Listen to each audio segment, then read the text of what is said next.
Beleza, galera? Bem-vindo ao canal Humano Mundo. Eu sou o professor William Rubira e hoje é a continuação da nossa série A Crise entre Israel e Palestina.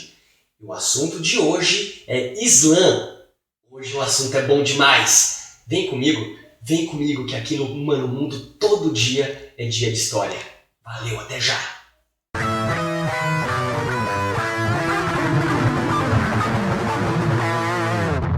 Beleza, galera? Bem-vindo ao canal Humano Mundo. Eu sou o professor William Rubira e hoje o assunto é top. Hoje o assunto é Islã. Tá bom? Antes de mais nada, esta é uma série de vídeos sobre a crise entre Israel e Palestina. Então, o primeiro vídeo eu já postei semana passada. Então, quem não assistiu, vem aqui no canal Humano Mundo e assista a primeira aula, porque vai te ajudar muito a compreender essa aula de hoje. Tudo bem? Então vamos lá, gente, sem mais delongas, porque esse assunto é muito longo hoje. Para esta aula eu estou usando o Alcorão, tá? Eu estou usando os fundamentos da doutrina islâmica, usei também semana passada. E hoje o manual de histórias e crença das religiões do meu amigo Magno Paganelli, tá? Vou postar a fotinha dos livros depois para vocês poderem acompanhar. Magno é doutor, é mestre em história das religiões, um monstro, gente. Tem que acompanhar, beleza? Mas vamos voltar aqui para o Humano Mundo agora. Antes de mais nada, gente, eu queria falar uma curiosidade muito importante sobre o nome. Eu mesmo, William, falo Maomé. Só que eu aprendi que é errado falar Maomé. É Mohammed. Por quê? Gente, o Mohammed não tem tradução para o nome. William, mas no livro lá de história fala Maomé. Os muçulmanos não simpatizam com essa ideia. Eu acho que nada mais justo do que a gente respeitar. Tudo bem? Nós somos a maioria aqui cristãos. Você imagina se eles chamarem lá algum personagem aqui cristão com algum nome totalmente diferente, talvez não gostaríamos também. Beleza? Então, Mohammed. Beleza? Talvez eu deixe escapar aqui o Maomé de vez em quando, mas Mohammed. Vamos, gente, vamos correr. Mohammed nasce mais ou menos em 570 depois de Cristo, mais ou menos. Porque oficialmente é 570, é o que está nos livros.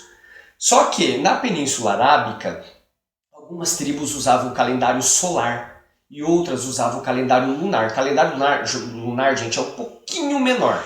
Então dá uma diferençazinha aí. Tudo bem? Oficialmente ele nasceu em 570 depois de Cristo, em Meca, que era uma cidade totalmente politeísta. Toda a Península Arábica era politeísta. Mas Meca, gente, lá tem a Pedra Negra, a Caaba. Vou postar uma foto para você ver aqui.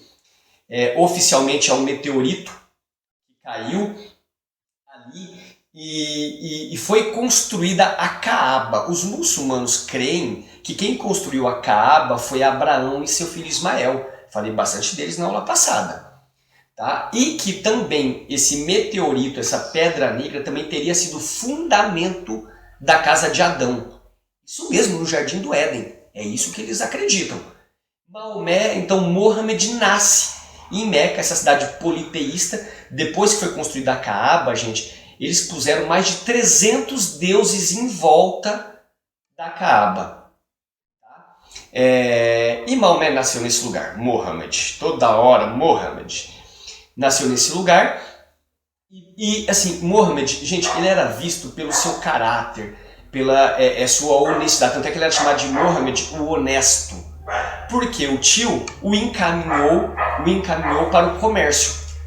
Tá? Ele começou a trabalhar com caravanas, começou a trabalhar para uma senhora, uma viúva, Khadija, e ele começou a trabalhar para ela e ele começou a lucrar muito e ele era muito bem visto onde ele passava pelas suas qualidades de caráter. Tá bom? Aí, no ano de 595, ele se casa. Adivinha com quem? Com a patroa, Khadija. Casou com ela e aí sim ficou mais rico do que ele já era.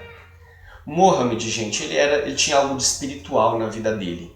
Ele tinha os seus retiros espirituais, ele saía para buscar, nem ele sabia o que, tá? Mas ele tinha essa busca espiritual.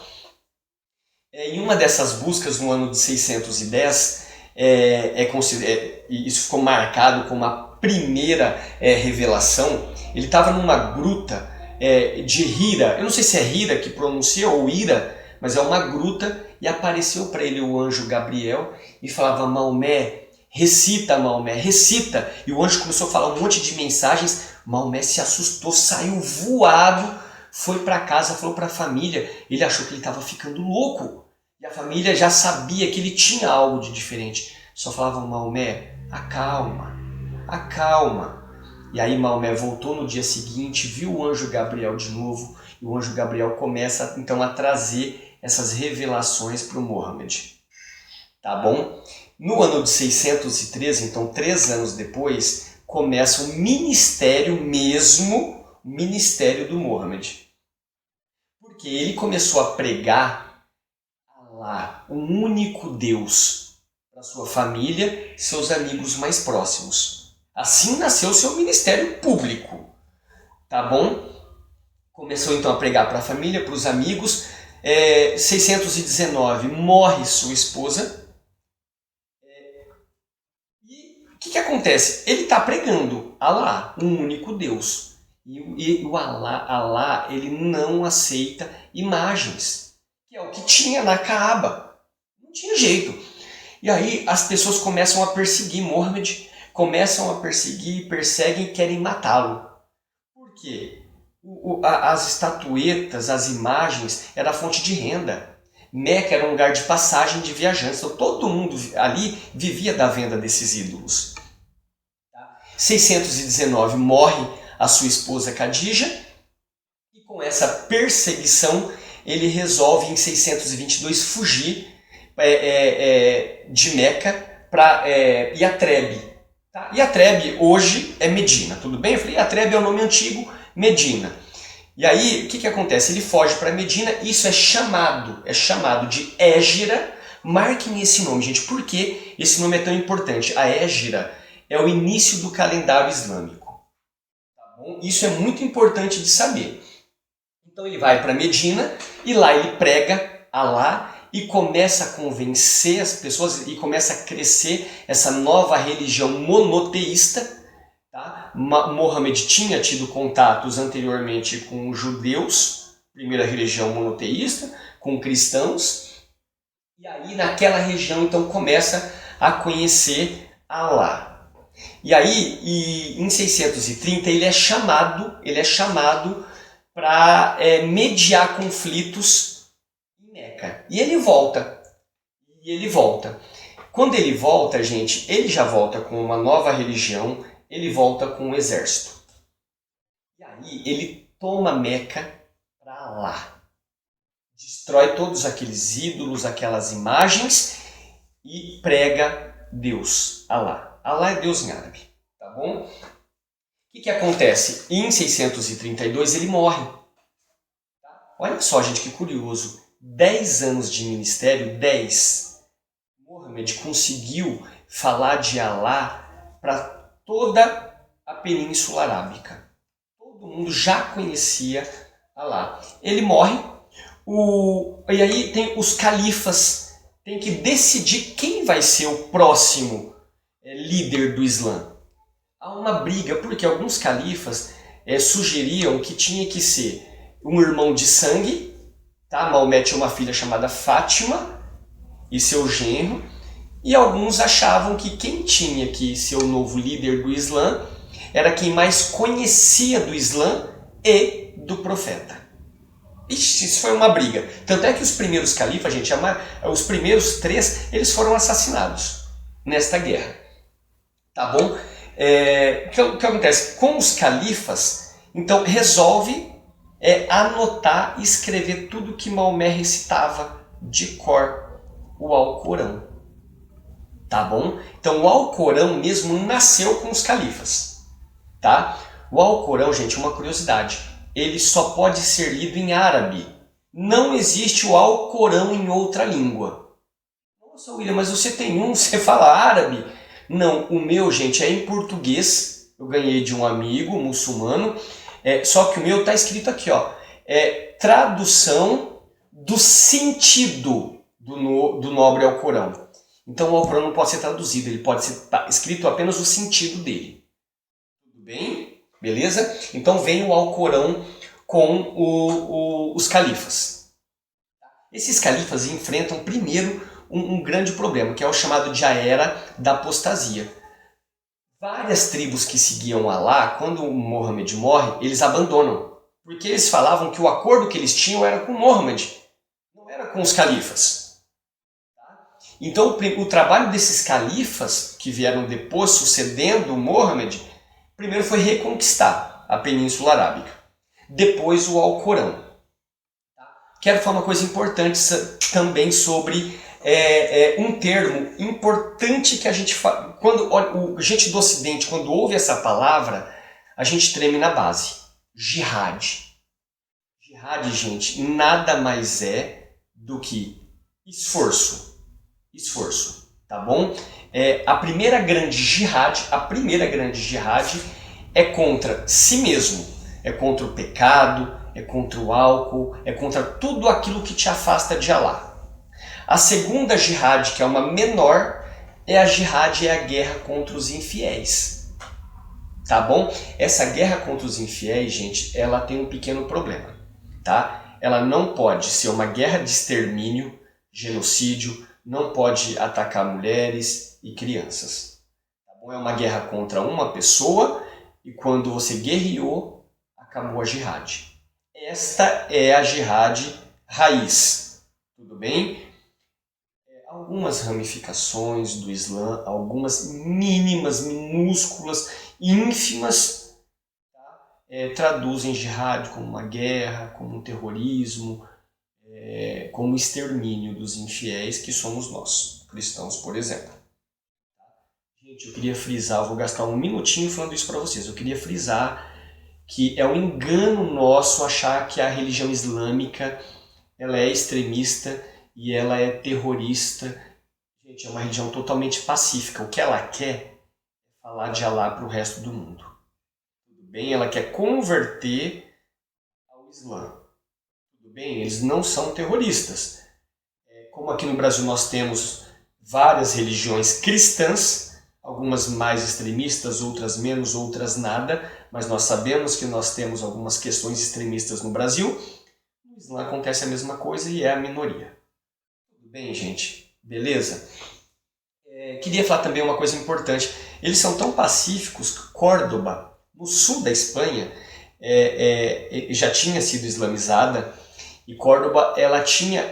se você era cristão, se você era judeu, você convivia normalmente com os muçulmanos. A religião oficial lá era islâmica, então você pagava mesmo um imposto ali, mas você podia cultuar o seu Deus.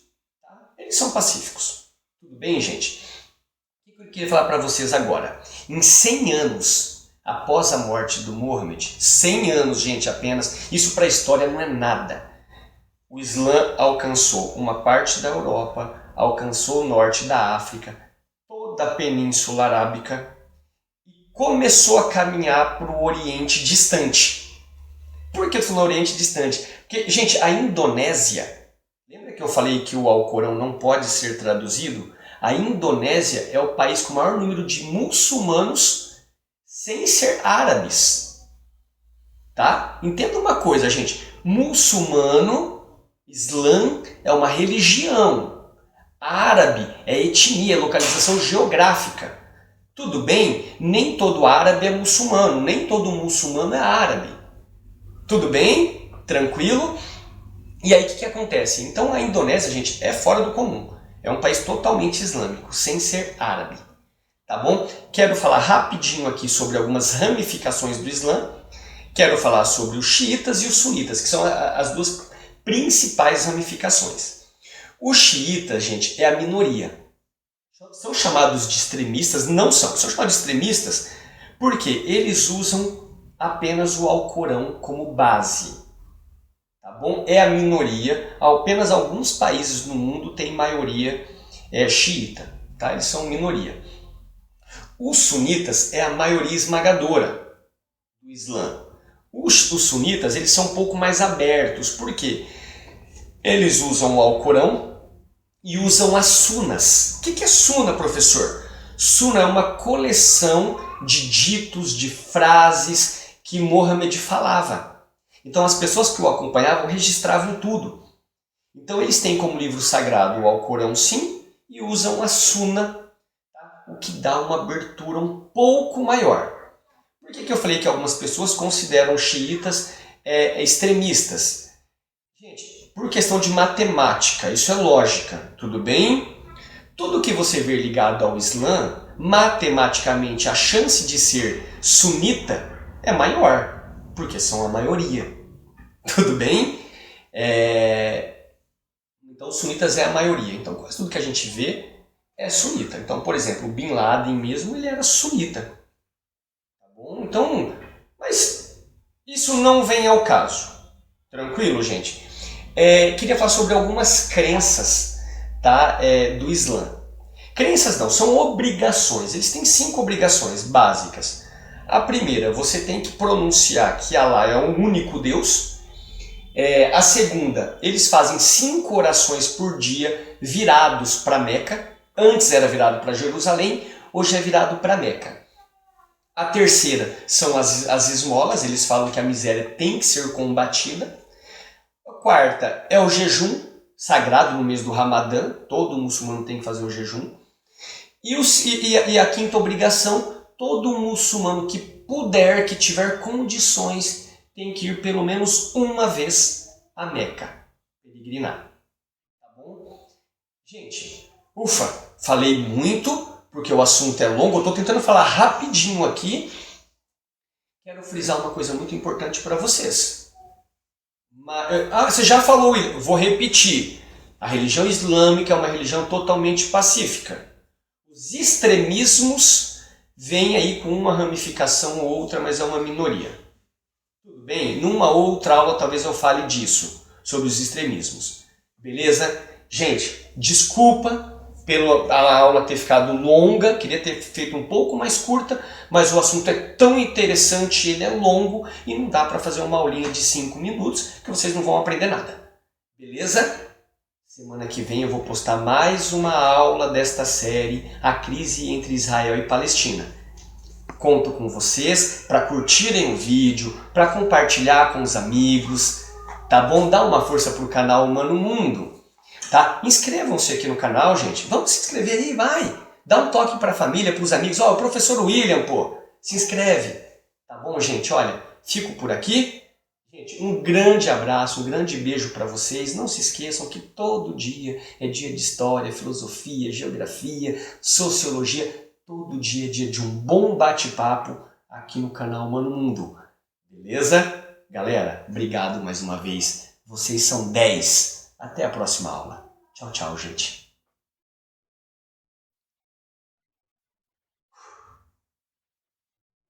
Tá fazendo making off. Gente, ela insiste em fazer making off, tá bom? Espero que vocês gostem. Eu fico igual com cara de bobo aqui. Tá bom, gente? Olha, canal Humano Mundo, todo dia é dia de história, meu povo. Até mais. Beleza, galera? Bem-vindo ao canal Humano Mundo. Eu sou o professor William Rubira e hoje é continuação da série A Crise entre Israel e Palestina. O tema de hoje, Islã. Gente, esse assunto é top. Vem comigo que aqui todo dia é dia de história, galera. Vou ter que gravar de novo.